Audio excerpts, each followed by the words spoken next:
पिछले 5 दिनों से अमरनाथ यात्रा शांतिपूर्ण ढंग से जारी है और हर दिन तीर्थयात्रियों की संख्या में भारी वृद्धि देखने को मिल रही है।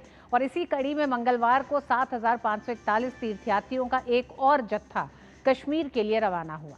अब तक इस यात्रा में 90,000 से ज्यादा लोग शामिल हो चुके हैं। आज जम्मू के भगवती नगर यात्री निवास से 7,541 यात्रियों का जत्था 2 सुरक्षित काफिलों में घाटी के लिए रवाना हुआ। पहला काफिला, जिसमें 148 वाहन थे और 3,321 यात्री थे, सुबह 2:55 पर बालटाल बेस कैंप के लिए रवाना हुआ। वहीं दूसरा जत्था, जिसमें 161 वाहन और 4,220 यात्री थे, सुबह 4:03 पर पहलगाम के नुनवान बेस कैंप के लिए रवाना हुआ। अमरनाथ श्राइन बोर्ड के अधिकारियों ने बताया कि भगवती नगर यात्री निवास से घाटी पहुंचने वाले यात्रियों के अलावा कई श्रद्धालु सीधे ट्रांजिट कैंपों और 2 बेस कैंपों पर पहुंचकर तुरंत पंजीकरण करवाकर अमरनाथ यात्रा में शामिल हो रहे हैं। इसी दौरान जम्मू में बड़ी संख्या में श्रद्धालु तवी नदी के तट पर आरती में शामिल हुए।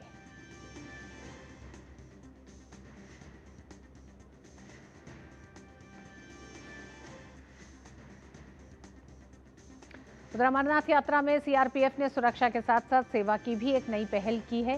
सीआरपीएफ ने मे आई हेल्प यू अभियान शुरू किया है। आरपीएफ की नई पहल का जायजा लिया हमारे संवाददाता अश्विनी मिश्र ने। हाथों में हथियार लेकिन कंधे पर एक संदेश, मे आई हेल्प यू। ये सीआरपीएफ के जवान हैं जो कि श्री अमरनाथ यात्रा के दौरान लगातार श्रद्धालुओं की सेवा में और सुरक्षा में पूरी तरीके से तत्पर हैं। यानी सुरक्षा के साथ साथ सेवा, और बड़ी संख्या में महिलाएं इसमें लगाई गई हैं, क्योंकि किसी भी तरीके का कोई संकोच लोगों को नहीं होता है।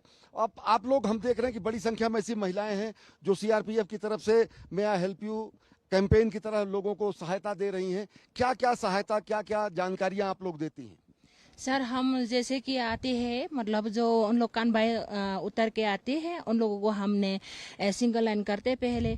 जो गुजर लोग आते हैं उन लोगों के लिए हमने मतलब जो थक जाते हैं उन लोगों को हम हाथ में पकड़ के एक्सरे के तक पहुंचाते हैं।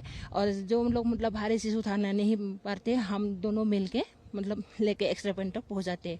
और आते आते बाई चांस उन लोग जैसे बेहोश हो जाते हैं, उनको हमने हॉस्पिटल में कांटेक्ट करके एम्बुलेंस बुला के उन लोगों को हमने हॉस्पिटल में पहुंचा देते सर। महिलाओं को कहीं ना कहीं संकोच होता है सुरक्षा को और आने जाने को लेकर, तो आप एक महिला के तौर पर जब उनको मदद करती हैं तो और ज्यादा लोग खुल के आपसे मदद मांगते हैं। अलग अलग भाषा का आता है सर, अलग अलग स्टेट का भी आता है, इनको भाषा भी पता नहीं रहता। लेडीज का तौर पे उन लोग हमको मदद भी मांग लेता है। कोई भी प्रॉब्लम हो गई तो इन लोग बता देता है, हम लोग लेडीज है बोल के, आप है बोल के, हमको इतना हेल्प हो रहा है बोल के भी लेडीज इन लोग बता देता है सर हमको।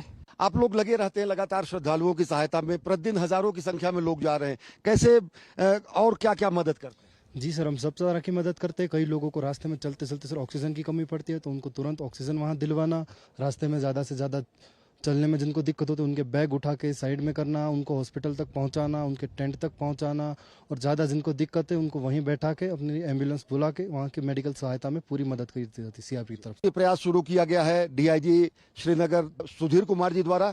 सर, आपसे जानेंगे कि वर्दी से लोग थोड़ा डरते हैं, लेकिन यहाँ पे तो एक संदेश भी है कि क्या मदद की जा सके, और हम देख रहे हैं कि प्रतिदिन हजारों की संख्या में लोगों की मदद। हमारा यहाँ प्रयास है, पूरे सीआरपीएफ प्रतिबद्ध है कि लोगों को कम से कम असुविधा हो और मैक्सिमम सुरक्षा दिया जाए। लास्ट ईयर, पिछले साल हमने देखा कि यहाँ कई हर देश के कोने कोने से लोग आते हैं जिनको लैंग्वेज की दिक्कत होती है। बहुत ऐसे लोग आते हैं जो पूरे तरफ से शिक्षित नहीं होते हैं।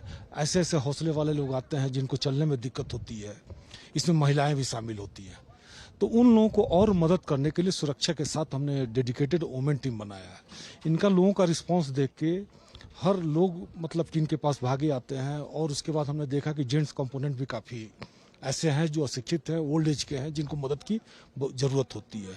तो हमने कुछ कंपोनेंट जेंट्स को भी ये तैयार किया गया है कि जो अपने पेट्रोलिंग के साथ घूमते हुए भी जो भी जिसको भी जरूरत हो वो मदद करे, और हर तरह से मदद करे, मानवता को ध्यान में रखते हुए सुरक्षा में कहीं चूक ना हो, इस चीज को हम लोग विशेष ध्यान रखते हैं। सुरक्षा के साथ साथ सेवा सुनिश्चित की जा रही है, जिसमें लोगों को सानंद तरीके से, आह्लादित तरीके से समूचे यात्रा मार्ग पर सेवा भी प्रदान की जा रही है। कैमरा पर्सन सुमित धीमान के साथ Ashwini Kumar Mishra, DD news, Baltal base camp, Ganderbal. और